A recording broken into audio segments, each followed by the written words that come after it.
부인, 정말 죄송합니다. 의사의 말이 귓가에 맴돌았습니다. 그 순간 저는 알 수 있었죠. 제 평범하고 행복했던 일상이 영원히 끝났다는 것을. 평생 믿어왔던 남편이 제 곁을 떠나면서 저도 몰랐던 거대한 비밀의 문이 열리기 시작했습니다. 그리고 그 비밀 속에는 저를 둘러싼 사람들의 진짜 얼굴들이 숨어 있었죠. 영상 시작하기 전에 좋아요와 구독, 알림 설정 먼저 부탁드릴게요. 그럼 오늘 이야기 함께 들어볼까요? 안녕하세요. 저는 이현주입니다. 올해 45세이고 평범한 주부로 살아왔습니다. 그날 이후 모든 것이 달라지기 시작했습니다. 처음에는 믿을 수 없었지만 상황은 점점 명확해졌습니다. 그리고 그날 저는 남편의 무덤 앞에서 믿을 수 없는 광경을 마주하게 되었습니다. 해시태그 본문. 평범한 목요일 저녁이었습니다. 남편이 회사에서 돌아오는 시간이 조금 늦어지고 있었어요. 저는 저녁을 준비하며 기다리고 있었죠. 문자를 보냈지만 답장이 없었어요. 평소 같으면 바로 답장을 하는 남편이었는데 이상했습니다. 8시, 9시. 시간이 흘러도 남편은 집에 오지 않았어요. 불안한 마음에 남편 회사에 전화를 걸어봤습니다. 남편은 회사 외에는 갈 곳도 없는 사람이었는데요. 그런데 6시에 퇴근했다는 말을 듣고 더욱 궁금해졌어요. 그때 전화가 울렸습니다. 핸드폰이 손에서 떨어질 뻔했어요. 급하게 외투를 걸치고 병원으로 달려갔습니다. 응급실 앞에서 기다리는 시간이 영원 같았어요. 의사가 나오기를 얼마나 기다렸는지 모르겠어요.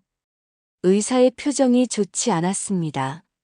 뇌출혈이 심하다는 말과 함께 무서운 단어들만 귓가를 맴돌았습니다. 수술실 앞에서 밤새 기다렸습니다. 기도도 해보고 온갖 약속도 해봤어요. 남편만 살아만 준다면 뭐든 하겠다고. 새벽 6시 수술실 불이 꺼졌습니다. 의사가 고개를 숙인 채 나왔어요. 그 모습만 봐도 알 수 있었습니다. 그 순간 다리에 힘이 빠져 주저앉았어요. 세상이 온통 하얗게 변하는 것 같았습니다. 남편 민석 씨와 저는 결혼한 지 5년이 되었어요. 아이는 없었지만 서로만 있어도 충분히 행복했습니다. 남편이 자주 하던 말이 생각났어요. 아이가 없는 것 때문에 괜히 미안해하는 저를 위로해주던 다정한 목소리. 이제 그 목소리를 다시는 들을 수 없다는 게 믿어지지 않았습니다. 남편의 차가워진 손을 잡고 있으니 눈물이 멈추지 않았어요. 어제까지만 해도 따뜻하던 손이었는데 장례 준비는 어떻게 했는지 기억도 나지 않아요. 남편의 회사 동료들과 친구들이 도와줘서 무사히 마칠 수 있었습니다. 장례식장에서 사흘을 지내는 동안 많은 사람들이 찾아와 위로해줬어요. 사람들의 위로가 고마웠지만 공허한 마음은 채워지지 않았어요. 마지막 날 관을 닫는 순간이 가장 힘들었습니다. 정말로 남편과 마지막 이별이라는 생각에 다시 무너져 내렸어요. 화장터에서 돌아온 뒤에도 실감이 나지 않았어요. 집에 혼자 있으면 남편이 문을 열고 들어올 것 같았거든요. 습관처럼 말을 하고 나서야 빈집의 정적을 느꼈습니다. 그제야 남편이 정말로 떠났다는 현실을 받아들이게 되었어요. 그날 밤부터 잠을 제대로 잘 수 없었습니다. 남편이 옆에 없는 침대가 너무 넓고 차갑게 느껴졌거든요. 남편이 떠난 지 한 달이 지났습니다. 주변 사람들은 이제 좀 괜찮아졌냐고 물어봤지만 전혀 괜찮지 않았어요. 매일 아침 눈을 뜨면 남편이 없다는 현실이 다시 밀려왔습니다. 빈 침대 옆자리가 너무나 차갑게 느껴졌고 습관적으로 남편 목까지 준비하던 식탁도 이제는 혼자만의 공간이 되어버렸어요. 보험금 처리며 각종 서류 정리며 혼자 해야 할 일들이 산더미처럼 쌓여 있었어요. 평소에 남편이 다 해주던 일들이었는데 이제는 모든 걸 제가 해야 했습니다. 은행 업무부터 시작해서 각종 보험, 세금 관련 서류들 하나하나 처리할 때마다 남편의 빈자리가 더욱 크게 느껴졌어요. 보험회사 직원이 심각한 표정으로 앞으로 계획은 어떻게 하실 건가요? 하고 물어봤어요. 보험금이 생각보다 꽤 많이 나왔거든요. 남편이 평소에 얼마나 꼼꼼하게 보험을 챙겨두었는지 그때서야 알게 되었어요. 정말 아무 생각이 없었어요. 앞으로 어떻게 살아야 할지, 이 돈을 어떻게 써야 할지, 모든 게 막막하기만 했습니다. 45살이라는 나이가 갑자기 너무 애매하게 느껴졌어요. 새로운 시작을 하기엔 늦은 것 같고, 그렇다고 포기하기엔 너무 이른 나이 같고, 남편이 다니던 회사에서도 연락이 왔어요. 민석이 형 책상 정리된 것들 가져가라고 하시면서 언제 시간 되실 때 오시라고 하더라고요. 회사에 가는 길이 너무 힘들었어요. 남편이 매일 다니던 그 길을 이제는 제가 혼자 걸어가고 있다니. 평소에 남편을 배웅할 때는 그저 일상이었는데 이제는 그 모든 게 추억이 되어버렸어요. 회사에 도착해서 남편의 책상을 보는 순간 또 눈물이 났어요. 책상 위에 제 사진이 놓여 있더라고요. 결혼식 때 찍은 사진이었는데 남편이 매일 이 사진을 보며 이랬을 생각을 하니 가슴이 뭉클해졌어요. 사진 속에 저는 그렇게 행복해 보였는데 그때는 이런 날이 올 줄 몰랐죠. 남편의 직장 동료가 다가와서 말을 걸어 주었어요. 형이 정말 사모님 자랑을 많이 했다고 맨날 우리 집 현주가 어떻고 우리 집 현주가 어떻다고 하면서 말이에요. 회식 자리에서도 항상 집에 가고 싶어 했다고 사모님이 기다리고 계실까봐 일찍 가려고 했다고 하더라고요. 그 말에 또 울었습니다. 남편이 회사에서도 저를 그렇게 생각해 줬다니. 저는 혼자서 남편이 늦게 와도 그냥 기다리기만 했는데 남편은 항상 저를 생각하고 있었구나 싶어서요. 책상 서랍을 정리하다 보니 제가 모르던 남편의 모습들을 발견할 수 있었어요. 업무 수첩에 적힌 제 생일과 결혼 기념일, 그리고 제가 좋아하는 음식들까지 꼼꼼하게 메모해 둔 걸 보니 남편이 얼마나 저를 소중하게 생각했는지 알 수 있었어요. 회사에서 나와 집으로 돌아가는 길에 마트에 들렀어요. 그런데 장을 보려고 하니 막막하더라고요. 뭘 사야 할지, 혼자 먹을 반찬을 어떻게 만들어야 하는지. 평소에는 당연하게 두 사람 분량을 생각하면서 장을 봤는데, 이제는 혼자 먹을 만큼만 사야 한다는 게 이상했어요.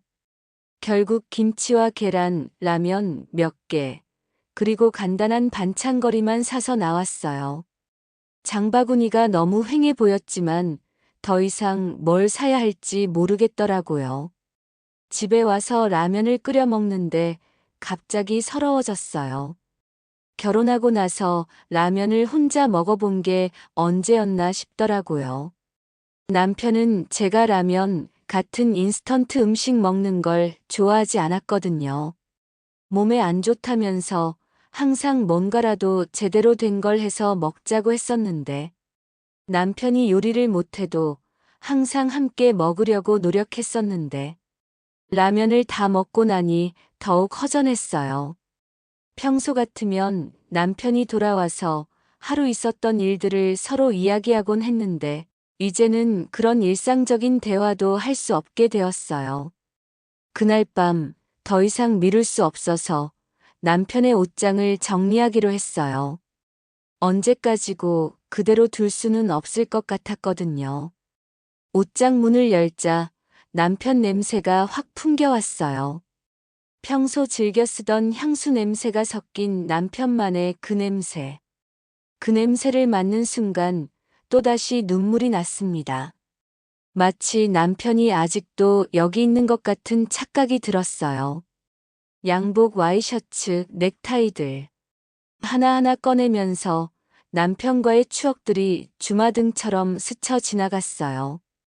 이 회색 양복은 결혼할 때 제가 골라준 거였고, 이 파란색 넥타이는 남편 생일 때 선물한 거였고, 저 와이셔츠는 승진했을 때 같이 사러 간 거였고, 매 옷마다 우리의 이야기가 담겨 있었어요. 그래서 정리가 더욱 힘들었죠. 이 옷들을 정리한다는 건 남편과의 추억들을 정리한다는 의미처럼 느껴졌거든요. 결국 중간에 포기하고 옷장 문을 닫았어요. 아직은 정리할 마음의 준비가 되지 않았나 봐요. 언젠가는 해야 할 일이지만 지금은 아직 너무 힘들었어요. 그런데 옷장을 닫으려는 순간 깊숙한 곳에서 뭔가 떨어지는 소리가 났어요. 바닥을 보니 작은 봉투가 떨어져 있었습니다. 평소에 본 적이 없던 봉투였어요. 호기심에 주워서 열어보니 편지와 사진이 들어 있었어요. 남편의 필체로 쓰여진 편지였습니다. 현주에게라고 적힌 봉투를 보니 심장이 두근거렸어요. 편지를 조심스럽게 펼쳐봤어요.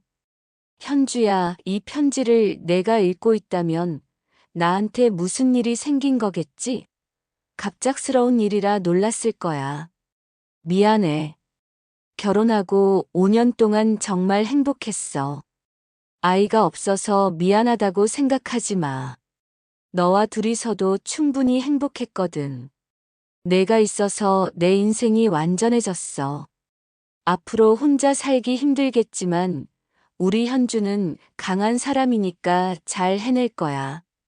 나는 항상 내 편이야. 하늘에서라도 너를 지켜볼게. 그리고 혹시 나한테 무슨 일이 생기면 아버지가 찾아올지도 몰라.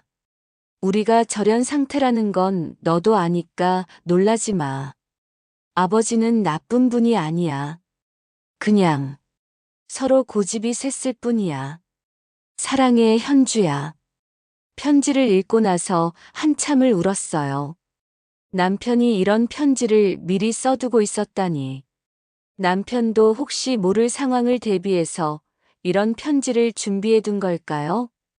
그런데 편지 내용 중에 이해가 안 되는 부분이 있었어요. 아버지가 찾아올지도 모른다는 말이었습니다. 남편의 아버지는 남편이 대학생일 때 돌아가셨다고 들었거든요. 그런데 무슨 소리인지 함께 들어있던 사진도 이상했어요.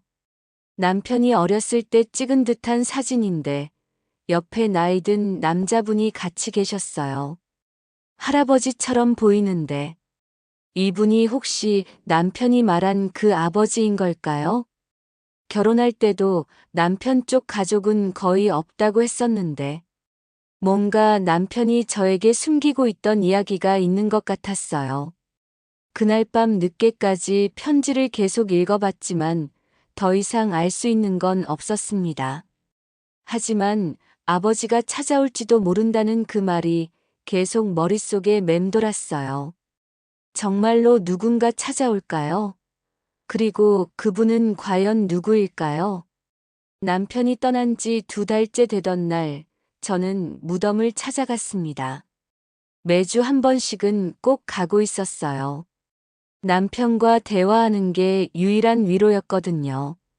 평소처럼 꽃을 사들고 무덤으로 향했는데 오늘따라 마음이 더욱 무거웠어요. 2달이라는 시간이 지났지만 여전히 남편이 없다는 현실이 받아들여지지 않았거든요. 무덤에 도착해서 꽃을 놓고 혼자 중얼거리기 시작했어요. 여보, 날씨가 많이 추워졌어. 감기 걸리면 안 되는데. 혼자 사는 게 이렇게 힘든지 몰랐어. 매일매일이 너무 길어. 이런 식으로 일방적인 대화를 나누고 있었는데 갑자기 뒤에서 인기척이 느껴졌어요. 돌아보니 낯선 고령의 남성이 저에게서 몇 미터 떨어진 곳에 서 계셨어요. 비싸 보이는 검정 양복을 단정하게 차려입으신 모습이 범상치 않아 보였고, 손에는 하얀 국화꽃 다발을 정중하게 들고 계셨어요. 70대 후반쯤 되어 보이시는데 자세가 꼿꼿하고 품격이 있어 보이셨어요. 그런데 더 놀라운 건 그 할아버지 옆에 조용히 서 있던 어린 소녀였습니다. 10살 정도 되어 보이는 예쁘고 단정한 아이가 검은색 원피스를 입고 무덤을 바라보며 서 있더라고요. 아이의 표정이 나이에 비해 너무 진지하고 어른스러워서 마음이 짠했어요. 할아버지께서 저를 보시더니 조심스럽게 고개를 숙여 인사하신 후 천천히 남편의 무덤 앞으로 다가가셨어요. 그리고 무릎을 꿇고 국화꽃을 정성스럽게 놓으시는 모습을 보고 있으니 뭔가 심상치 않다는 생각이 들었어요. 이분들이 우리 남편과 무슨 관계일까? 할아버지는 무덤 앞에서 한참 동안 고개를 숙이고 계셨어요. 그 모습에서 깊은 슬픔과 후회가 느껴졌어요. 마치 하고 싶은 말이 너무 많지만 이제 와서는 전할 수 없어서 안타까워 하시는 것 같았어요. 용기를 내어 조심스럽게 말을 걸어봤어요. 죄송합니다만, 혹시 저희 남편과 어떤 관계이신지 여쭤볼 수 있을까요? 할아버지는 저를 보더니 깜짝 놀라는 표정을 지으셨어요. 마치 저를 예전부터 알고 계시는 것처럼, 아니면 저에 대해 많이 들으신 것처럼 말이에요. 그리고 한참 저를 바라보시더니 민석이 처구나. 현주 씨 맞죠? 그 말을 듣는 순간 온몸에 전율이 흘렀어요. 이분이 저를 어떻게 아시는 거지? 그럼 정말로. 저는 강태수입니다. 남편의 아버지예요. 순간 귀를 의심했어요. 남편의 아버지라고요? 그런데 남편은 분명히 아버지가 대학생 때 돌아가셨다고. 아버님이시라고요? 그런데 남편은 아버지가 일찍 돌아가셨다고. 죽었다고 했겠지. 내가 그렇게 하라고 했으니까. 그 말씀을 하실 때 시아버님의 목소리에는 말할 수 없는 깊은 슬픔과 후회가 담겨 있었어요. 마치 수십 년간 가슴속에 묻어두었던 아픔을 드디어 털어놓는 것 같았어요. 남편이 대학 다닐 때 우리는 정말 크게 싸웠습니다. 돌이킬 수 없을 정도로 크게. 그 이후로 연락을 완전히 끊었어요. 20년이 넘게. 시아버님은 남편의 무덤을 바라보며 한숨을 깊게 쉬셨어요. 그 한숨 소리에서 지난 20년간의 그리움과 후회, 그리고 복잡한 감정들이 모두 느껴졌어요. 내 고집과 자존심 때문에 아들과 이렇게 오랫동안 떨어져 살았습니다. 아들이 누구와 결혼했는지도 어떻게 살고 있는지도 아무것도 몰랐어요.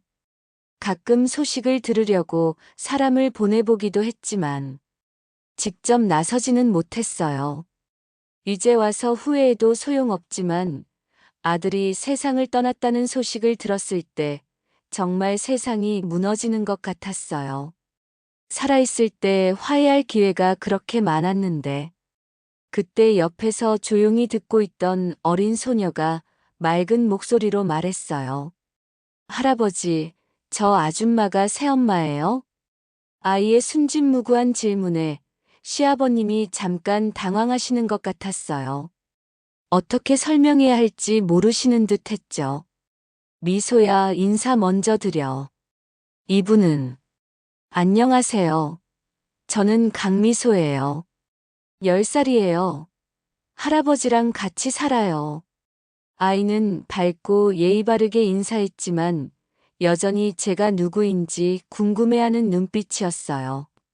그 순수한 모습에 마음이 뭉클했어요. 미소야, 새엄마야. 새엄마. 저는 아이가 없는데 어떻게 엄마가 된 거죠? 상황을 이해할 수 없어서 혼란스러웠어요. 진짜요? 진짜 제 새엄마세요? 미소가 눈을 반짝이며 기대에 찬 목소리로 물어봤어요. 그 순수한 반응에 더욱 당황스러워졌어요. 할아버지, 그럼 여기가 정말 우리 아빠 무덤이에요? 시아버님이 조용히 고개를 끄덕이시자 미소는 작은 손으로 가져온 꽃을 무덤 앞에 조심스럽게 놓으며 진지한 표정으로 말했어요. 아빠 안녕하세요. 저는 미소예요. 할아버지가 아빠 이야기를 많이 해주셨어요. 아빠가 정말 좋은 사람이었다고, 착하고 똑똑했다고 하셨어요. 아이의 순수하고 진심 어린 모습에 가슴이 뭉클해졌어요. 하지만 여전히 이해되지 않는 게 너무 많았습니다. 이 아이가 누구인지, 왜 우리 남편에게 아빠라고 부르는지. 죄송하지만 도대체 이게 어떻게 된 일인지 이해가 잘 안 되는데요. 당연하죠. 민석이한테서 우리 이야기를 들어본 적이 없으실 테니까요. 시아버님은 깊은 한숨을 쉬시며 천천히 설명을 시작하셨어요. 미소는 제 친손녀입니다. 정확히는 민석이의 딸이에요. 하지만 남편은 아마 이 아이의 존재를 모르고 있었을 거예요. 점점 더 복잡해지는 상황에 머리가 어지러웠어요. 남편에게 제가 모르는 딸이 있었다니. 미소 어머니는 작년에 교통사고로 세상을 떠났습니다. 그때까지 혼자 미소를 키우고 있었어요. 임종 직전에 미소를 저에게 맡긴다는 유언을 남기고서요. 그때서야 저도 제게 손녀가 있다는 사실을 알게 되었습니다. 시아버님의 설명을 들으니 조금씩 이해가 되기 시작했어요. 하지만 여전히 받아들이기 어려웠어요. 그럼 남편은 정말 이 아이의 존재를 몰랐을 겁니다. 미소 어머니가 민석이한테는 임신 사실을 말하지 않았거든요. 그때 우리 부자가 절연 상태였기도 했고, 아마 말하기 어려웠을 거예요. 미소가 갑자기 제 손을 잡으며 말했어요. 새엄마, 이제 같이 살 수 있어요? 할아버지랑 저랑 새엄마랑. 진짜 가족이 될 수 있어요? 아이의 간절한 눈빛을 보니 마음이 무너져 내렸어요. 이 모든 상황이 너무 갑작스럽고 혼란스러웠지만 이 순수한 아이에게는 죄가 없잖아요. 그리고 이 아이가 정말 우리 남편의 피를 이어받은 딸이라면 그날 무덤에서 돌아오는 길 머릿속이 복잡했어요. 갑자기 나타난 시아버님과 미소.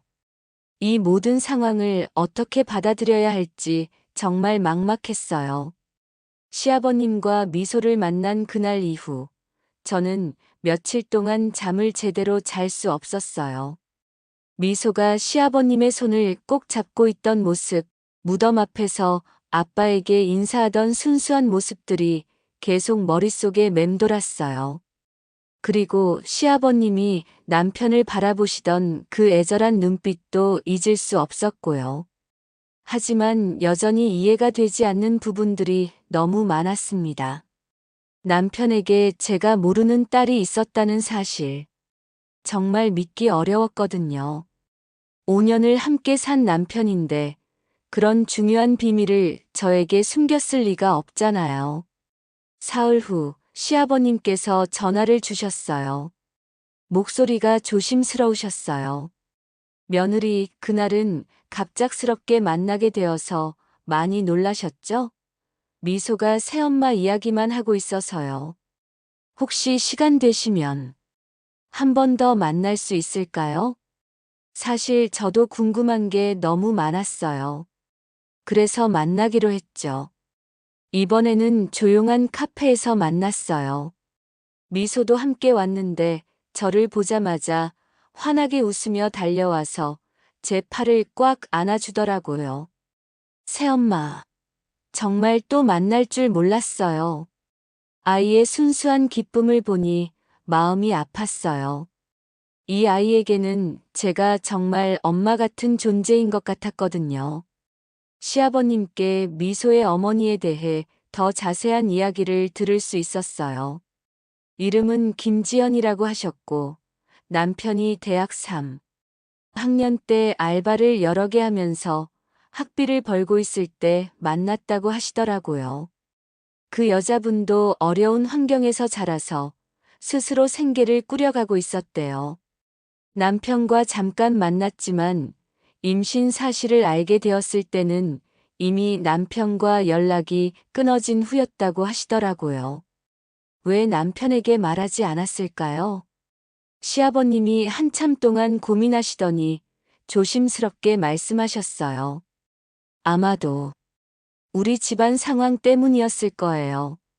그때 남편과 제가 크게 싸운 이유가 사실 복잡한 이야기예요. 그때 미소가 갑자기 끼어들었어요. 할아버지는 회사 사장님이에요. 정말 큰 회사요. 시아버님이 당황하시며 미소를 달래시더니 결국 더 충격적인 사실을 털어놓으셨어요. 며느리 사실 저는 TS그룹의 회장입니다. 순간 귀를 의심했어요. TS그룹이면 국내에서도 손꼽히는 대기업인데 시아버님이 그 회장님이라니. 그래서 남편과 더욱 사이가 나빠졌을지도 모르겠어요. 제가 젊을 때는 정말 독단적이고 고집이 셌거든요. 돈으로 모든 걸 해결하려고 했고 남편의 의견은 무시하기 일쑤였어요. 남편이 대학 시절 제가 정해준 길을 거부하고 자신만의 길을 가겠다고 했을 때 저는 이해하지 못했어요. 왜 좋은 조건을 마다하고 힘든 길을 선택하려 하는지. 결국 크게 싸우고 남편은 집을 나갔어요.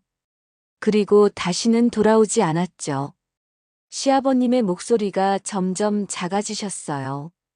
제 고집과 자존심 때문에 아들을 잃었습니다.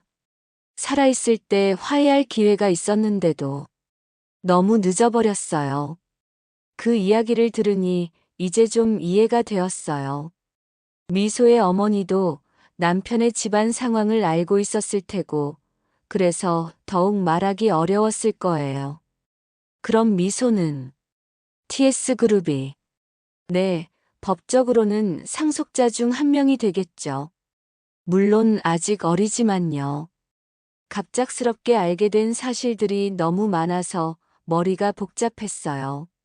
남편에게 숨겨진 딸이 있었고, 시아버님은 대기업 회장님이시고, 미소는 재벌가의 상속녀고, 이 모든 상황을 어떻게 받아들여야 할지 정말 막막했어요. 미소가 갑자기 제 손을 잡으며 말했어요. 새엄마, 저희 집에 놀러 오세요. 할아버지가 큰 집에서 살아요. 정원도 있고 수영장도 있어요.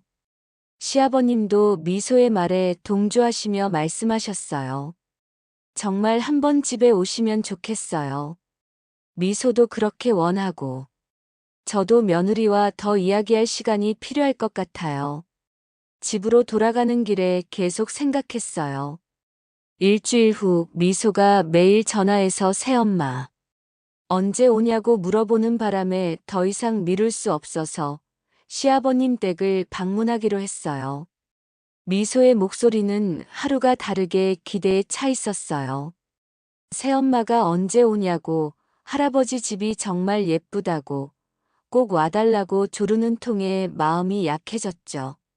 그 순수한 간절함을 어떻게 외면할 수 있겠어요. 시아버님이 보내주신 주소를 보고 깜짝 놀랐어요. 강남의 최고급 주택가였거든요. 집원 주소만 봐도 어마어마한 곳이라는 게 느껴졌어요. 정말 재벌 회장님이시구나 싶었죠. 평생 그런 동네는 구경도 해본 적이 없었는데, 이제는 그곳에 제가 갈 이유가 생겼다는 게 믿기지 않았어요. 택시를 타고 가는 내내 긴장됐어요. 기사님도 주소를 보더니 대단한 곳에 가시는구나 하며 감탄하시더라고요. 창밖으로 보이는 풍경이 점점 달라지는 게 느껴졌어요. 건물들이 높아지고 도로도 넓어지고 지나가는 차들도 고급스러워 보였어요. 택시에서 내리자마자 보이는 거대한 저택에 압도당했어요. 대문부터가 웬만한 집 크기만 했으니까요. 높은 담장 너머로 보이는 집의 규모가 상상을 초월했어요. 이런 곳에서 남편이 어린 시절을 보냈다니. 왜 이런 호화로운 집을 떠나야 했을까 하는 생각이 절로 들었어요. 대문 앞에서 한참을 망설였어요. 정말 제가 이런 곳에 들어가도 되는 걸까? 평범한 주부인 제가 재벌가 저택에 들어간다는 게 현실 같지 않았거든요. 하지만 미소를 생각하니 용기가 났어요. 그 아이는 제가 오기만을 기다리고 있을 텐데. 인터폰을 누르자 곧바로 대문이 열리면서 미소가 달려와서 제 다리를 꽉 안았어요. 아이의 환한 웃음과 따뜻한 포옹에 긴장이 한순간에 풀어졌어요. 미소에게는 이 거대한 집이 그냥 평범한 우리 집이었던 거죠.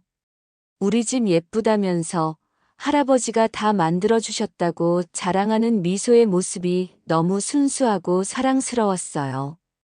아이의 기쁨이 진심으로 느껴져서 저도 모르게 웃음이 났어요. 시아버님이 집 앞까지 나오셔서 반갑게 맞아주셨는데 집안은 더욱 놀라웠어요. 마치 궁전이나 고급 호텔 로비 같았거든요. 천장이 높고 웅장한 샹들리에가 걸려 있었고 대리석 바닥에는 고급 카펫이 깔려 있었어요. 벽에 걸린 그림들도 범상치 않아 보였고요. 시아버님이 40년 전부터 살던 집이고 남편도 여기서 자랐다고 하시는 말씀을 들으니 더욱 신기했어요. 현관에 들어서자마자 보이는 계단만 해도 영화에서나 볼 법한 나선형 계단이었어요.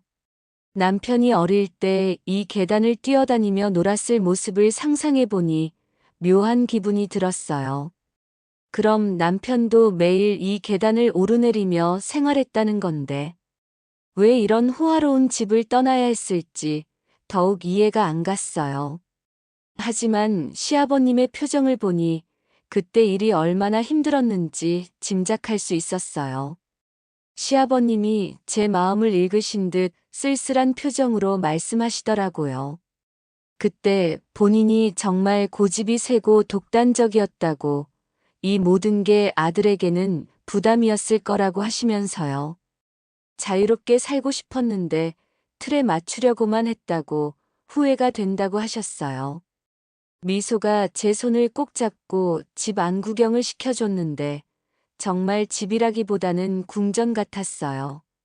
거실만 해도 저희 집 전체 크기만 했고 복도는 호텔 복도처럼 길고 넓었어요. 미소의 방은 또 어떻게 설명해야 할까요?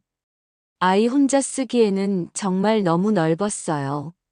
온갖 고급 장난감들과 인형들이 가득했는데도 미소는 혼자 놀기 심심하다고 하더라고요. 그 말을 듣는 순간 가슴이 아팠어요. 아무리 좋은 걸 많이 가져도 함께 놀 가족이 없으면 의미가 없잖아요. 특히 미소 같은 어린아이에게는 물질적인 풍요보다 따뜻한 관심과 사랑이 더 필요할 텐데요. 미소가 책상 위에 두꺼운 앨범을 가져와서 보여줬어요. 이게 우리 아빠 사진이라고 할아버지가 많이 찍어두셨다고 하더라고요. 앨범을 펼쳐보니 남편의 어린 시절 사진들이 시간순으로 정리되어 있었어요. 저도 본 적 없는 남편의 모습들이 가득했어요. 돌잔치 사진부터 시작해서 유치원, 초등학교, 중학교. 모든 순간이 세심하게 기록되어 있었어요. 사진 속의 남편은 정말 행복해 보였어요. 특히 시아버님과 함께 찍은 사진들에서는 더욱 그랬고요. 아버지를 향해 환하게 웃고 있는 남편의 모습을 보니 마음이 복잡해졌어요. 언제부터 이렇게 사이가 나빠진 걸까요? 사진 속에서는 그렇게 행복해 보였는데. 미소가 아빠는 언제부터 집을 안 왔냐고 물어보니까 시아버님 얼굴이 어두워지시더라고요. 미소가 더 커서 이해할 수 있을 때 말해주겠다고 하셨어요. 저녁 시간이 되자 시아버님이 정성스럽게 차린 식탁을 마주하게 되었어요. 직접 하신 거라고 하시더라고요. 미소를 돌보면서 요리도 배우셨다고, 처음엔 라면도 제대로 못 끓이셨다고 하시면서 쑥스러워 하시는 모습이 인상적이었어요. 재벌 회장님이 직접 요리를 하신다니. 미소를 얼마나 아끼시는지 알 수 있었어요. 그리고 그 과정에서 시아버님도 많이 변하셨구나 싶었어요. 예전 같으면 상상도 할 수 없는 일이었을 텐데요. 세 명이 둘러앉아 밥을 먹으니 이상한 기분이었어요. 한편으론 정말 가족 같아서 따뜻했지만 한편으론 남편이 없다는 게 더 실감났거든요. 만약 남편이 살아있었다면 이런 화목한 모습을 볼 수 있었을까 하는 생각이 들었어요. 시아버님이 괜찮으시면 자주 놀러 오라고 하셨어요. 미소도 좋아하고 본인도 그렇다고 하시면서요. 혼자 미소를 돌보는 게 쉽지 않다고, 여자아이라서 더욱 그렇다고 하시더라고요. 식사 후 미소와 함께 정원을 걸었는데 정원도 정말 아름다웠어요. 잘 정돈된 나무들과 꽃들, 그리고 작은 연못까지. 마치 공원 같았어요. 미소가 이곳저곳을 안내해주는 모습이 마치 작은 안내원 같아서 귀여웠어요. 그런데 아이가 갑자기 저에게 물어봤어요. 저희랑 같이 살면 안 되냐고, 혼자 사는 거 외롭지 않냐면서. 자기도 외롭다고 하더라고요. 아이의 순수하고 간절한 말에 마음이 아팠어요. 정말 이 아이는 가족이 필요한 거구나 싶었어요. 생각해보겠다고 했더니 정말이냐면서 새끼손가락을 내밀어서 약속을 했어요. 그 순간 제 마음도 조금씩 기울어지는 것 같았어요. 이 아이에게 진짜 엄마가 되어줄 수 있을까 하는 생각과 함께요. 집으로 돌아가는 길에 계속 생각했어요. 정말 함께 살 수 있을까? 미소는 제가 없는 줄 알았던 남편의 딸이고, 시아버님은 남편과 20년 넘게 절연했던 분이고, 하지만 오늘 하루 함께 있어 보니 이들이 정말 외롭다는 걸 느낄 수 있었어요. 특히 미소는 또래 친구들과 다르게 아빠도 엄마도 없는 상황이잖아요. 할아버지가 아무리 잘해주셔도 부모의 빈자리는 채울 수 없을 테고요. 그리고 시아버님도 나이가 많으신데 혼자 아이를 키우시기엔 힘드실 거예요. 그날 밤 남편의 사진을 보며 마음속으로 물어봤어요. 제가 미소를 돌봐줘도 될까요? 남편의 딸이니까 제 딸이기도 하잖아요. 물론 대답은 들리지 않았지만 왠지 남편이 고마워할 것 같은 기분이 들었어요. 아직 확신은 서지 않았지만 한 가지는 분명했어요. 이제 제게도 새로운 선택의 기회가 왔다는 것, 그리고 그 선택이 단순히 저만의 문제가 아니라는 것 말이에요. 미소와 시아버님, 그리고 하늘에 있을 남편까지 모두를 생각해서 신중하게 결정해야 할 것 같았어요. 한 달이 흐르면서 저는 점점 미소와 시아버님과 가까워졌어요. 거의 매일 안부 전화를 주고받았고, 주말이면 함께 시간을 보냈거든요. 처음에는 어색했던 관계가 자연스럽게 변해가는 것을 느낄 수 있었어요. 미소는 저를 진짜 엄마처럼 따랐고, 시아버님도 점점 편하게 대해주셨어요. 마치 오랫동안 가족이었던 것처럼 말이에요. 그런데 어느 날 예상치 못한 전화가 걸려왔어요. 수진이었어요. 남편 장례식 이후로 연락이 뜸했던 대학 친구였죠. 수진이와 저는 대학 때부터 20년 넘게 친하게 지내온 사이였어요. 오랜만이라고 인사하면서 요즘 어떻게 지내냐고, 많이 좋아졌냐고 물어보더라고요. 하지만 뭔가 평소와는 다른 느낌이었어요. 목소리에 미묘한 탐색의 기운이 섞여 있었거든요. 혹시 시간 되면 만날 수 있냐면서 할 얘기가 있다고 하는 거예요. 왜인지 수진이의 목소리가 평소와 달랐어요. 뭔가 의도가 있는 것 같은, 단순히 안부를 묻는 게 아닌 것 같은 느낌이 들었어요. 며칠 후 카페에서 만난 수진이의 모습도 예전과 달랐어요. 요즘 뭔가 달라 보인다면서 표정이 밝아졌다고 하더라고요. 혹시 새로운 일이라도 있냐고 계속 제 근황을 탐색하려는 게 이상했어요. 별거 없다고 그냥 집에서 지낸다고 했더니 어제 저를 강남에서 봤다는 사람이 있다고 하는 거예요. 순간 심장이 뛰었어요. 혹시 미소와 함께 있는 모습을 본 건가 싶었거든요. 강남은 안 갔다고 했더니 잘못 본가 보다면서 혹시 민석이 가족 중에 다른 사람은 없냐고 물어보기 시작했어요. 민석이 아버지나 다른 친척들 말이냐고 하면서요. 왜 갑자기 이런 질문을 하는 걸까요? 민석이 아버지는 일찍 돌아가셨다고 했다고 하니까 그럼 민석이가 숨기고 있던 건 없을까 하면서 점점 구체적으로 물어보더라고요. 수진이의 질문들이 점점 더 직설적이 되어 갔어요. 혹시 민석이한테 숨겨진 재산이라도 있나 해서라고 하는 거예요. 무슨 소리냐고 민석이가 무슨 재산이 있겠냐고 했더니 보험금도 꽤 나왔다면서 혹시 다른 것도 있을까 봐서라고 하더라고요. 그때 제 핸드폰이 울렸어요. 미소의 밝은 목소리가 새엄마라고 부르는 바람에 수진이가 귀를 쫑긋 세우는 게 보였어요. 급하게 전화를 끊었지만 이미 늦었어요.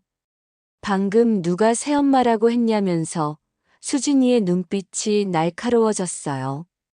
혹시 재혼했냐고, 그럼 누가 새엄마라고 부르는 거냐고 계속 추궁하자 더 이상 숨길 수 없었어요. 결국 사실 민석이한테 딸이 있었다고 털어놓았더니 깜짝 놀라더라고요. 언제부터냐고, 지금은 누가 키우는 거냐고 계속 물어보는 거예요. 대학 때 생긴 아이인데 민석이는 몰랐다고 민석이 아버지가 키우고 있다고 했더니 민석이 아버지는 돌아가셨다면서요. 그래서 사실은 살아계신다고 했더니 완전히 놀라더라고요. 결국 시아버님과 미소에 대한 이야기를 다 해줬어요. 물론 시아버님이 TS그룹 회장이라는 건 빼고 말이에요.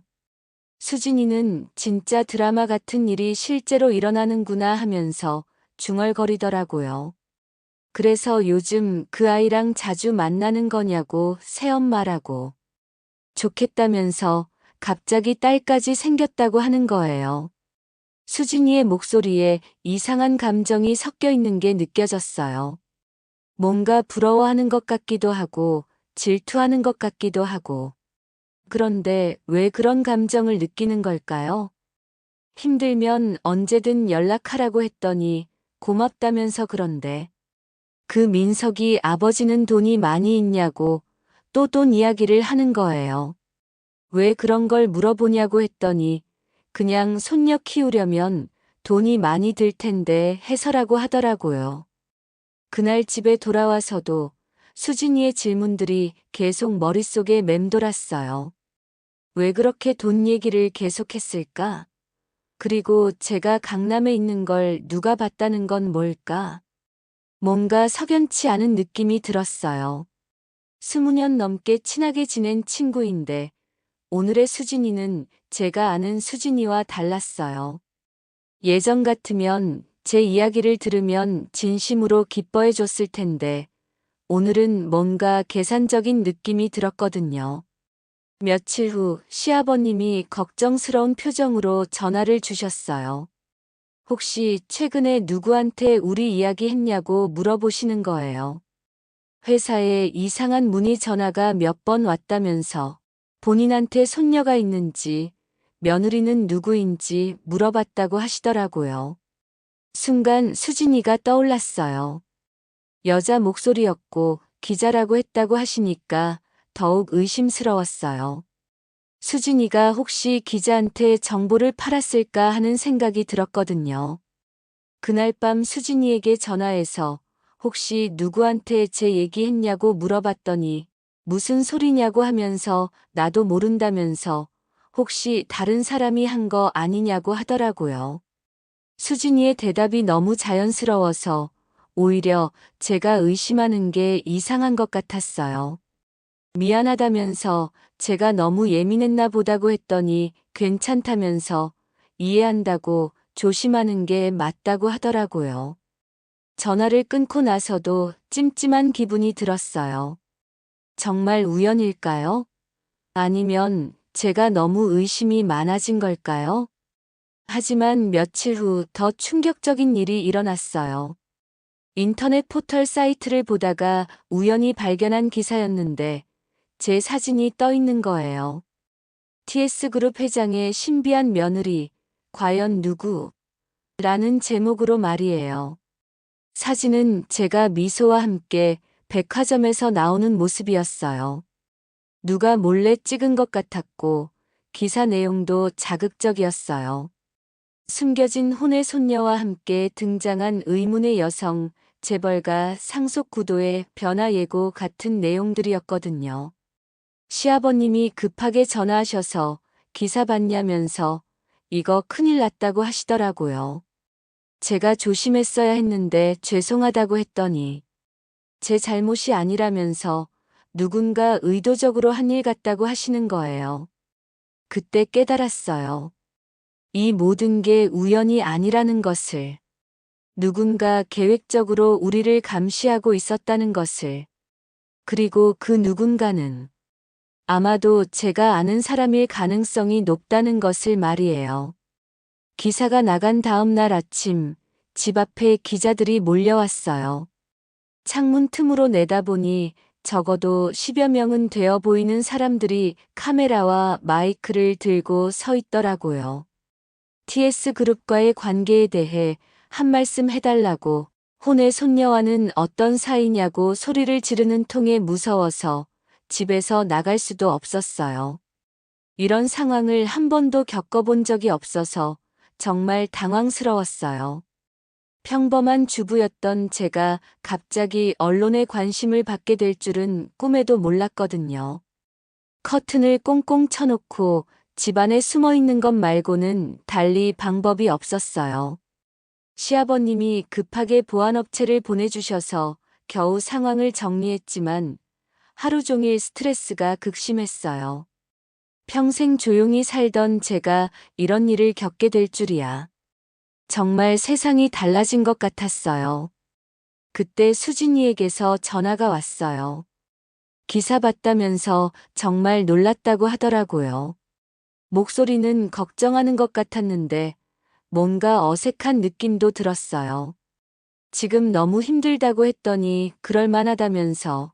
근데 이런 기사가 어떻게 나간 거냐고 물어보는 거예요. 모르겠다면서 누가 사진을 찍었는지 모르겠다고 했더니 혹시 주변에 의심되는 사람 없냐고 하는 거예요. 의심되는 사람이라. 사실 제일 먼저 떠오르는 건 수진이었어요. 하지만 20년 넘게 친구로 지낸 사람을 그렇게 의심할 수는 없었죠. 글쎄 모르겠다고 했더니 조심해야 한다면서 재벌가 얘기가 나오면 온갖 사람들이 달라붙을 거라고 하는 거예요. 돈 냄새 맡은 사람들 말이라면서 특히 제가 상속자가 될 수도 있다는 소문이 돌면 더욱 그럴 거라고 하더라고요. 상속자? 그런 생각은 한 번도 해본 적이 없었어요. 그런 거 전혀 생각 안 해봤다고 했더니 그래도 조심하라면서 세상에는 나쁜 사람들이 많다고 하더라고요. 수진이의 말을 듣고 있자니 뭔가 이상한 기분이 들었어요.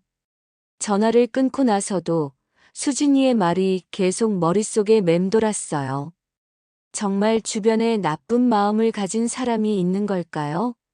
아니면 수진이가 말한 대로 돈 냄새를 맡고 접근하는 사람들이 있는 건가요? 며칠 후 더 충격적인 일이 일어났어요. 미소가 학교에서 돌아와서 울고 있었거든요.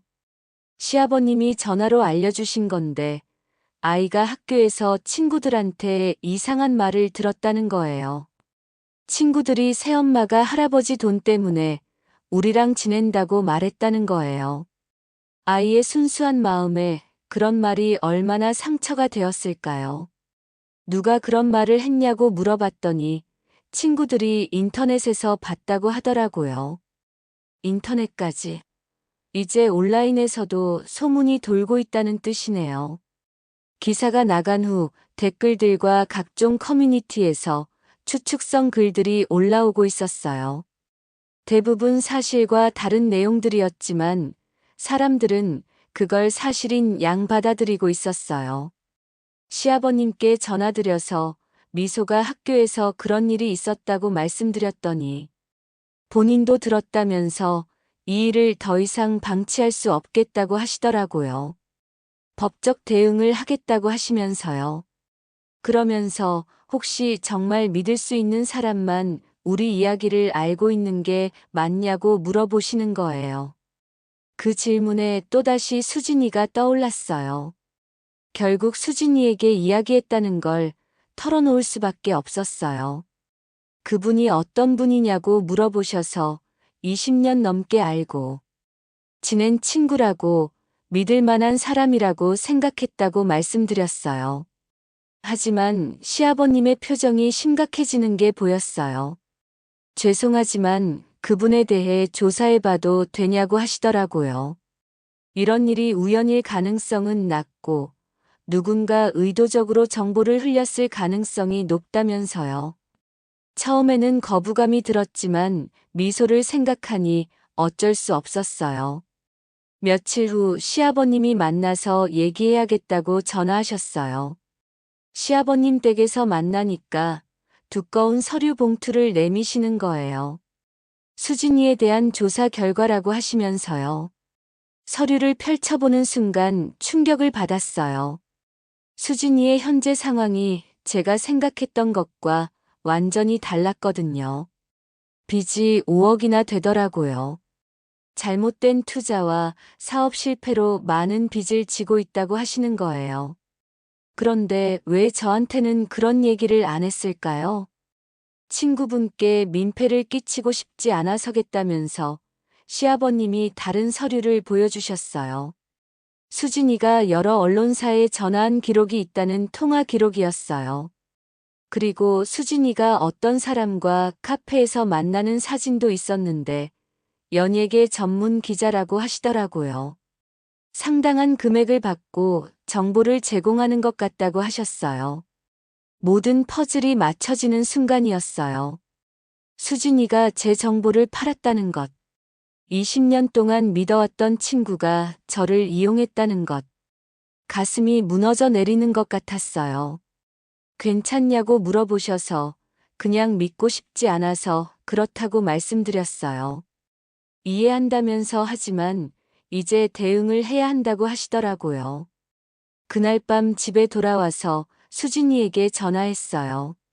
만날 수 있냐고 했더니 갑자기 왜냐고 하면서 목소리가 경계하는 듯 했어요.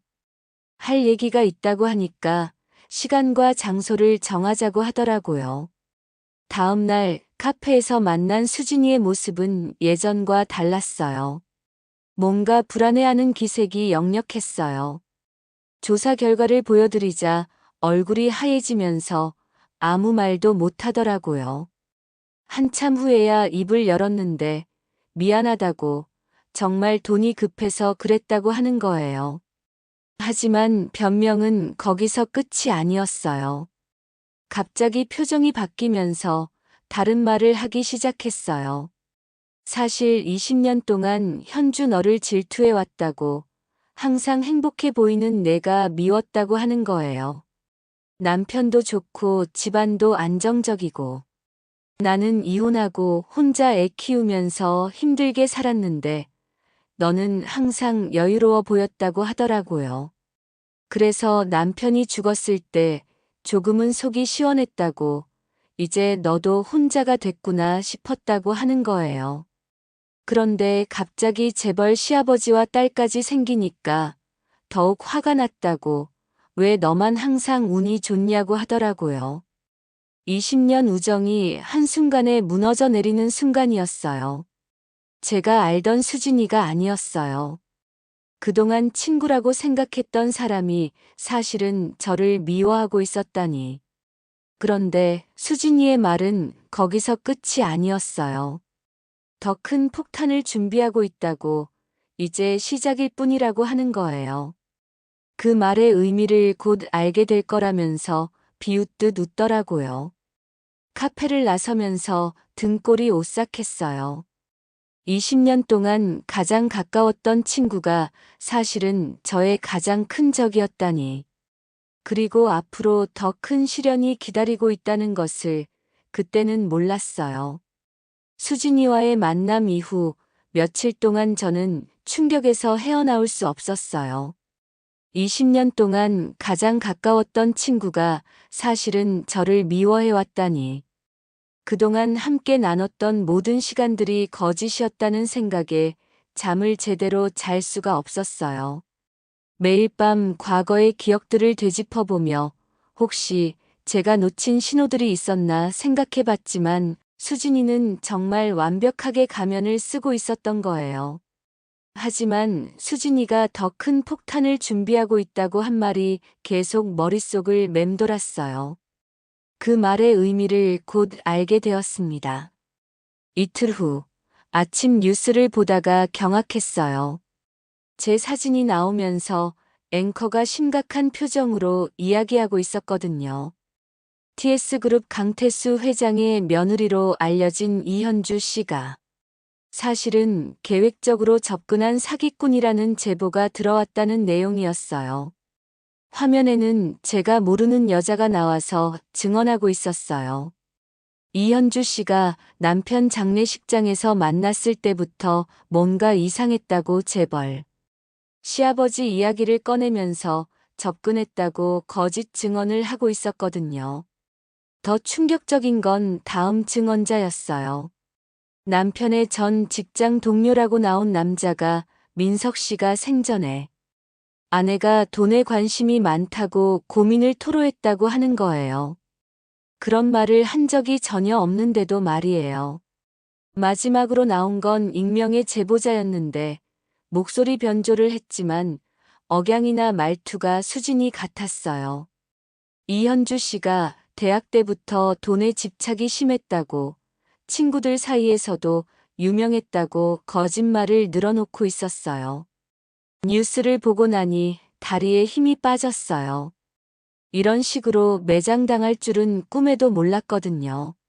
수진이가 정말로 더 큰 폭탄을 준비하고 있었던 거예요. 그것도 완전히 조작된 내용들로 말이에요. 핸드폰이 미친 듯이 울렸어요. 시아버님, 그리고 모르는 번호들에서 계속 전화가 왔어요. 시아버님 전화를 받으니 뉴스 봤냐면서 이건 완전히 조작된 거라고 절대 믿지 말라고 하시더라고요. 하지만 이미 인터넷은 난리가 났어요. 포털 사이트 실시간 검색어에 제 이름이 올라 있었고 각종 커뮤니티에서는 저를 비난하는 글들이 쏟아지고 있었어요. 사실 확인도 없이 사람들은 뉴스 내용을 그대로 믿고 있었어요. 더 심각한 건 미소에게까지 영향이 미친다는 거였어요. 시아버님이 급히 미소를 학교에서 데려왔다고 하시더라고요. 아이들이 미소를 보고 사기꾼 새엄마라고 놀렸다는 거예요. 순수한 미소가 어른들의 더러운 욕심 때문에 상처받는다고 생각하니 너무 화가 났어요. 그날 오후에는 더 충격적인 기사가 나왔어요. 이현주 씨의 과거 행적이라는 제목으로 완전히 조작된 내용들이 마치 사실인 양 보도되고 있었어요. 대학 시절 남자친구들한테서 돈을 뜯어냈다는 거짓말부터 시작해서 결혼 전에도 여러 남자들과 만나면서 경제적 도움을 받았다는 황당한 내용까지 모든 게 수진이가 꾸며낸 이야기들이었어요. 가장 화가 났던 건 남편에 대한 내용이었어요. 민석 씨도 결혼 후 아내의 금전적 요구 때문에 고생했다는 식으로 써놓은 거예요. 남편이 얼마나 저를 소중하게 생각했는데 죽은 사람까지 이용해서 거짓말을 만들어내다니 정말 용서할 수 없었어요. 그날 저녁 시아버님이 급히 집으로 오셨어요. 이 모든 상황이 조작된 거라고 법적 대응을 하겠다고 하시면서요. 하지만 이미 여론은 돌이킬 수 없을 정도로 악화된 상태였어요. 시아버님이 보여주신 자료에 따르면 수진이가 여러 언론사와 온라인 커뮤니티에 허위 정보를 유포한 증거들이 있었어요. 그리고 그 과정에서 상당한 돈을 받았다는 것도 확인됐고요. 가장 충격적이었던 건 수진이가 가짜 증언자들을 섭외한 방법이었어요. 연기자 지망생들을 고용해서 제 지인인 척 연기하게 한 거예요. 남편 직장 동료라고 나온 사람도 대학 동기라고 나온 사람들도 모두 수진이가 돈을 주고 고용한 사람들이었어요. 수진이는 제 과거를 철저히 조사한 후 그럴듯한 거짓말을 만들어냈던 거예요. 제가 다녔던 대학, 남편의 직장, 우리 부부의 생활 패턴까지 20년 동안 친구로 지내면서 수집한 정보들을 모두 악용한 거죠. 그날 밤 미소가 전화로 울먹이며 물어봤어요. 새엄마가 정말 나쁜 사람이냐고, 할아버지한테서 돈을 뺏으려고 하는 거냐고. 순수한 아이의 목소리에 마음이 찢어질 것 같았어요. 절대 그런 거 아니라고 새엄마는 미소를 진심으로 사랑한다고 말해줬지만 아이도 혼란스러워하는 게 느껴졌어요. 10살짜리 아이가 이런 복잡한 상황을 이해하기는 어려울 테니까요. 시아버님이 내일 긴급 기자회견을 열겠다고 하셨어요. 모든 진실을 밝히고 수진이의 거짓말들을 하나하나 반박하겠다고 하시더라고요. 하지만 한번 퍼진 소문을 바로잡기가 얼마나 어려운지 정말 앞이 막막했어요. 그날 밤 잠들기 전에 수진이에 대해 생각해 봤어요. 20년 동안 제가 정말 모르고 지낸 걸까요? 아니면 원래는 진짜 친구였는데 어느 순간부터 변한 걸까요? 어쨌든 지금의 수진이는 제가 알던 그 사람이 아니었어요. 돈과 질투에 눈이 멀어 친구를 배신할 수 있는 사람으로 변해버렸으니까요. 수진이가 예고했던 더 큰 폭탄이 터진 지 이틀 후 시아버님이 긴급 기자회견을 열었어요. 그날 아침부터 저는 긴장으로 잠을 한숨도 잘 수 없었어요. 시아버님이 모든 진실을 밝히겠다고 하셨지만 과연 사람들이 믿어줄까 하는 불안감이 계속 들었거든요. 이미 수진이가 뿌린 거짓말들이 인터넷과 언론을 통해 기정사실처럼 퍼져 있는 상황이었으니까요. 기자회견장에는 생각보다 많은 기자들이 몰려왔어요. TS그룹이라는 대기업이 연루된 사건이라 그런지 주요 방송사와 신문사 기자들이 모두 참석한 것 같았어요. 저는 시아버님의 권유로 회견장 뒤쪽에서 지켜봤는데 카메라들이 번쩍이는 모습을 보니 더욱 긴장됐어요. 시아버님이 단상에 올라가시더니 차분하지만 단호한 목소리로 말씀을 시작하셨어요. 먼저 최근 며느리에 대한 악의적인 보도들이 모두 거짓이라고 분명히 말씀하시더라고요. 그리고 하나하나 반박 자료를 제시하기 시작하셨어요. 가장 먼저 공개하신 건 수진이의 통화 기록이었어요. 여러 언론사와 온라인 커뮤니티 운영자들과 주고받은 통화 내용들이 고스란히 녹음되어 있었어요. 수진이가 직접 거짓 정보를 제공하고 대가를 요구하는 내용들이었죠. 그 다음으로는 가짜 증언자들의 실체를 밝히셨어요.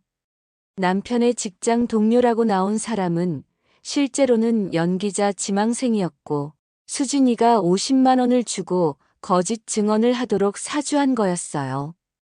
대학 동기라고 나온 여자도 마찬가지였고요. 시아버님이 준비하신 자료들은 정말 치밀했어요. 수진이의 계좌 내역, 가짜 증언자들과 주고받은 문자 메시지, 심지어 수진이가 연기자들을 만나는 장면까지 사진으로 찍혀 있었어요. 이런 증거들을 어떻게 수집하신 건지. 역시 대기업 회장님이시구나 싶었어요. 기자들도 점점 놀라는 표정으로 변해갔어요. 처음에는 의심스러워하던 분위기였는데 구체적인 증거들이 하나씩 제시되자 수군거리기 시작하더라고요. 특히 수진이의 육성이 담긴 녹음 파일이 공개되었을 때는 기자회견장이 술렁거렸어요. 수진이가 기자에게 하는 말이 생생하게 들렸어요. 이현주라는 여자는 대학 때부터 돈밖에 모르는 여자였다고 남편. 장례식장에서도 보험금 이야기만 했다고 거짓말하는 내용이었죠. 그 목소리를 들으니 정말 화가 치밀어 올랐어요. 시아버님은 또한 제 과거에 대한 진실도 명확하게 밝혀주셨어요. 대학 시절 성적표와 장학금 수혜 기록, 그리고 여러 봉사활동 증명서까지 제시하시면서 수진이가 만들어낸 이야기들이 모두 거짓임을 증명해 보이셨어요. 남편과의 결혼 생활에 대해서도 남편 회사 동료들의 실제 증언을 받아오셨어요. 민석이가 평소에 아내 자랑을 얼마나 많이 했는지, 얼마나 행복한 결혼 생활을 했는지에 대한 진짜 증언들이었죠. 가장 결정적이었던 건 미소의 DNA 검사 결과였어요. 남편과 미소가 친부녀 관계임을 과학적으로 증명하는 자료였죠. 그리고 미소의 어머니가 남겼던 유언장과 의료 기록들도 함께 공개하셨어요. 모든 것이 사실임을 보여주는 명확한 증거들이었어요. 기자회견 도중에 한 기자가 질문했어요. 그럼 박수진 씨는 왜 이런 거짓말을 한 거냐고요? 시아버님이 수진이의 재정 상태와 개인사를 간략히 설명하셨어요. 막대한 빚에 시달리고 있었고, 언론사로부터 상당한 금액을 받고 거짓 정보를 제공했다는 내용이었죠. 또 다른 기자가 수진이와 저의 관계에 대해 물어봤어요. 20년 지기 친구라고 하는데 왜 이런 일이 벌어졌냐는 질문이었죠. 시아버님이 잠시 저를 바라보시더니 개인적인 질투와 원한 때문인 것 같다고 조심스럽게 답하셨어요. 기자회견이 끝날 무렵 시아버님이 법적 대응에 대해서도 언급하셨어요. 수진이와 허위 보도에 가담한 언론사들을 상대로 명예훼손과 모독 혐의로 고소할 예정이라고 하시더라고요. 그리고 미소가 받은 상처에 대해서도 반드시 책임을 묻겠다고 단호하게 말씀하셨어요. 기자회견이 끝나자 분위기가 완전히 바뀌었어요. 기자들이 저에게 다가와서 미안하다고, 확인도 없이 보도해서 죄송하다고 사과하기 시작했어요. 하지만 이미 제 마음에 생긴 상처는 쉽게 아물지 않을 것 같았어요. 그날 오후부터 언론의 논조가 완전히 달라졌어요. 아침까지만 해도 저를 비난하던 기사들이 이제는 수진이를 규탄하고 저에게 동정적인 내용으로 바뀌었어요. 인터넷 댓글들도 마찬가지였고요. 하지만 여론이 바뀌었다고 해서 모든 게 해결된 건 아니었어요. 이미 상처받은 미소의 마음, 그리고 우리 가족이 겪어야 했던 고통들은 돌이킬 수 없었으니까요. 그날 저녁 미소가 전화했어요. 뉴스에서 할아버지 나오는 거 봤다면서 이제 친구들이 새엄마 욕하지 않을 거라고 하더라고요. 아이의 순수한 목소리를 들으니 그동안 얼마나 힘들었을지 마음이 아팠어요. 시아버님도 전화하셔서 이제 좀 안심이 되냐고 물어보셨어요. 고맙다고 말씀드렸지만 마음 한구석에서는 여전히 씁쓸함이 남아 있었어요. 수진이가 왜 이런 선택을 했는지, 정말 20년 우정이 이렇게 끝나야 하는지. 며칠 후 수진이가 체포됐다는 소식을 들었어요. 사기와 명예훼손 혐의였죠. 뉴스에서 수진이가 경찰서로 들어가는 모습을 보니 복잡한 감정이 들었어요. 한때는 가장 가까웠던 친구였는데 그때서야 깨달았어요. 진실은 결국 밝혀지지만 그 과정에서 받은 상처들은 쉽게 회복되지 않는다는 것을, 그리고 사람을 믿는다는 게 얼마나 소중하면서도 위험한 일인지도 말이에요. 하지만 한 가지 확실해진 게 있다면 이 모든 시련을 통해 시아버님과 미소와 저 사이의 유대가 더욱 단단해졌다는 거였어요. 진짜 가족이란 이런 어려움을 함께 이겨내는 사람들이구나 하는 생각이 들었거든요. 수진이의 체포 소식을 들은 지 한 달이 지나면서 상황은 점점 정리되어 갔어요. 언론들은 앞다퉈 사과 기사를 내보냈고 온라인상의 악플들도 대부분 삭제됐어요. 시아버님의 법무팀이 강력하게 대응한 결과였죠. 하지만 제 마음속 상처는 여전히 아물지 않고 있었어요. 20년이라는 시간 동안 가장 믿었던 사람에게 배신당했다는 사실이 쉽게 받아들여지지 않았거든요. 수진이는 결국 사기와 명예훼손, 그리고 무고 혐의로 실형을 선고받았어요. 1년 6개월이라는 형량이었죠. 재판 과정에서 밝혀진 내용들을 보니 수진이의 범행은 생각보다 치밀하고 악질적이었어요. 단순히 돈이 급해서 한 일이 아니라 정말로 저를 망치려는 의도가 분명했던 거예요. 수진이가 법정에서 한 마지막 변론도 충격적이었어요. 반성하는 모습을 보이기는커녕 오히려 자신이 피해자라는 듯한 태도를 보였다고 해요. 이현주는 항상 운이 좋았다면서 자신만 힘들게 살았다는 식으로 말했다고 하더라고요. 끝까지 자신의 잘못을 인정하지 않는 모습이 안타까우면서도 화가 났어요. 재판이 끝난 후 수진이의 변호사를 통해 면회 요청이 왔어요. 마지막으로 할 말이 있다고 하면서 말이에요. 처음에는 거절하려고 했지만 시아버님이 한 번쯤은 만나보는 게 좋을 것 같다고 하시더라고요. 확실히 매듭을 지어야 앞으로 나아갈 수 있을 거라고 말씀하시면서요. 교도소에서 만난 수진이는 많이 초라해져 있었어요. 예전에 그 당당했던 모습은 온데간데 없고 수척해진 얼굴에 지친 기색이 역력했어요. 하지만 저를 보는 눈빛만은 여전히 차가웠어요. 수진이가 처음 한 말은 사과가 아니었어요. 오히려 자신이 한 일을 후회하지 않는다고 하더라고요. 현주 너만큼은 행복하게 살면 안 된다고 생각했다면서, 그래서 끝까지 방해하고 싶었다고 하는 거예요. 그 말을 듣는 순간 정말 할 말이 없었어요. 20년 동안 제가 알고 지낸 수진이는 과연 누구였을까 하는 생각이 들었거든요. 혹시 처음부터 저를 미워했던 건지, 아니면 어느 순간부터 마음이 변한 건지. 이제 와서는 알 수도 없고 알고 싶지도 않았어요. 면회를 마치고 나오면서 정말 모든 게 끝났구나 하는 생각이 들었어요. 수진이와의 20년 인연이 완전히 끝난 거죠. 슬프기도 했지만 한편으로는 시원한 느낌도 들었어요. 이제야 진짜 새로운 시작을 할 수 있을 것 같았거든요. 그 무렵 미소의 상태도 많이 좋아졌어요. 학교에서도 친구들이 다시 잘해주기 시작했고, 미소도 예전처럼 밝은 모습을 되찾았어요. 아이들은 역시 순수해서 상처도 빨리 회복되는 것 같았어요. 미소가 어느 날 저에게 물어봤어요. 이제 정말 우리가 가족이 되는 거냐고, 앞으로 계속 함께 살 수 있느냐고 말이에요. 그 순간 제 마음도 확실해졌어요. 이 아이와 시아버님이 제게는 진짜 가족이라는 걸 말이에요. 시아버님과도 많은 대화를 나눴어요. 이번 일을 겪으면서 서로에 대한 믿음이 더욱 깊어진 것 같았어요.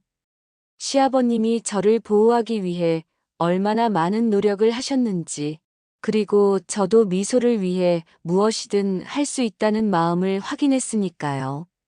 몇 달 후, 우리는 정식으로 한 집에서 살기 시작했어요. 제가 시아버님 댁으로 이사한 거였죠. 처음에는 그 큰 집이 어색하고 부담스러웠지만 미소와 함께 있으니 금세 적응할 수 있었어요. 미소는 정말 제 딸이 된 것처럼 저를 따랐어요. 학교 행사나 학부모 모임에도 함께 참석했고, 미소가 친구들에게 자랑스럽게 새엄마를 소개하는 모습을 보면 뿌듯했어요. 남편이 살아있었다면 이런 모습을 보고 얼마나 기뻐했을까 하는 생각도 들었고요. 시아버님도 많이 변하셨어요. 예전에 그 권위적이고 독단적인 모습은 찾아볼 수 없었고, 미소와 저를 배려하고 존중해 주시는 따뜻한 할아버지, 시아버지가 되어 계셨어요. 아마 남편을 잃은 아픔과 미소를 키우면서 많은 걸 깨달으신 것 같았어요. 1년이 지난 지금 저는 완전히 새로운 삶을 살고 있어요. 평범한 주부에서 재벌가의 며느리가 되었고, 혼자였던 제게는 사랑스러운 딸과 든든한 시아버님이 생겼어요. 물론 남편의 빈자리는 여전히 크지만 이제는 그 슬픔도 조금씩 받아들일 수 있게 되었어요. 수진이 사건을 겪으면서 깨달은 게 있다면 진짜 가족이란 혈연보다도 마음으로 이어지는 사람들이라는 거예요. 그리고 어떤 시련이 와도 함께 이겨낼 수 있는 사람들이 바로 가족이라는 것도 말이에요. 미소는 이제 완전히 제 딸이 되었어요. 법적으로도 마음으로도 말이에요. 남편이 남겨준 가장 소중한 선물이라고 생각해요. 그리고 시아버님과도 진짜 부녀 같은 관계가 되었고요. 가끔 남편 무덤에 3명이 함께 가요. 미소가 아빠에게 학교 이야기를 하고 시아버님이 아들에게 사과의 말씀을 드리고 저는 남편에게 우리가 모두 잘 지내고 있다고 전해드려요. 그럴 때마다 남편이 하늘에서 우리를 지켜보며 웃고 있을 거라는 생각이 들어요. 수진이가 저에게 가르쳐 준 건 세상에는 정말 다양한 사람들이 있다는 거예요. 겉으로는 친구인 척하면서 속으로는 미워할 수 있는 사람도 있고, 처음에는 낯설었지만 진심으로 가족이 되어주는 사람들도 있다는 걸 말이에요. 이제 저는 과거의 아픔에 매이지 않고 앞으로 나아가려고 해요. 미소와 시아버님과 함께 새로운 추억을 만들어가면서 말이에요. 남편도 분명 그걸 원할 거라고 생각하거든요. 저의 이야기는 배신과 시련으로 가득했지만 결국은 진정한 가족을 찾는 이야기였습니다. 평생 평범한 주부로 살아왔지만 그 시련들이 제 삶을 완전히 바꿔놓았어요. 이제는 더욱 단단하고 현명한 사람이 된 것 같아요. 제 삶은 마치 겨울을 지나 봄을 맞은 나무처럼 추위와 시련 속에서도 새로운 희망을 피워냈습니다. 수진이라는 거센 바람이 지나갔지만 오히려 더욱 깊은 뿌리를 내리고 아름다운 꽃을 피울 수 있게 되었어요. 이 이야기는 진심과 용기, 그리고 올바른 선택이 얼마나 큰 변화를 가져오는지 보여주고 있습니다. 때로는 가장 가까운 사람이 가장 위험한 적이 될 수 있지만 진짜 가족은 어떤 어려움도 함께 이겨낼 수 있다는 걸 기억하세요. 여러분이라면 과연 어떤 선택을 하셨을까요? 수진이 같은 친구를 만났다면 어떻게 대처하셨을까요? 여러분의 생각과 감상도 댓글로 들려주세요. 오늘 이야기가 여러분의 마음에 작은 위로와 용기를 주었기를 바랍니다. 진정한 가족의 소중함을 다시 한번 생각해보는 시간이 되었다면 좋겠어요. 여러분의 하루가 따뜻하게 빛나길 바랍니다. 끝까지 봐주셔서 감사합니다. 더 많은 감동적인 이야기와 함께하고 싶으시다면 구독과 좋아요도 잊지 마세요. 다음 이야기도 놓치고 싶지 않다면 알림 설정까지 부탁드립니다.